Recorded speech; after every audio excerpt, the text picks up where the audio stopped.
লিখেছি আর পায়েলকে thank you জানাচ্ছি। প্রত্যেক বছর যেন এইভাবে এই অনন্য সম্মানটি হয়। Thank you so much. যে এবার যেন ট্রোল না হই, ঠিক আছে, কারণ এখন যুগ চলছে ট্রোলিং এর। তো বুঝতেই পারেন আমি একদমই গায়িকা নই, আমি নায়িকা। তো তাও এই বাজে অবস্থা আর গলার এই অবস্থায় আজকে কোথায় তাপসদা কোথায় গেল, আমার গুরু কোথায়? আচ্ছা, আমার গুরু তাপস সিনহা আজকে যেটুকুনি গান গাইতে পারি এই মানুষটির জন্য ওনার থেকেই কিছুটা শেখা। তো চেষ্টা করছি, কেউ হাসবেন না প্লিজ, একটু ভালোবাসবেন, দ্যাটস ইট। আমারই ছবির একটা গান, একটা লাইন করবো কিন্তু, হ্যাঁ।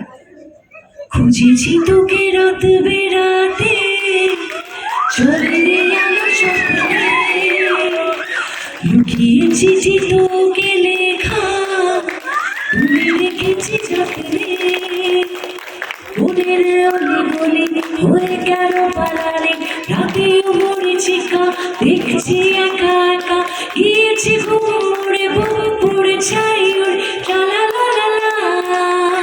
থ্যাংক ইউ সো মাচ, সবাই খুব ভালো থাকবেন। আবারও বলবো বাংলা ছবি দেখবেন, বাংলার ছবির পাশে থাকবেন। Thank you so much.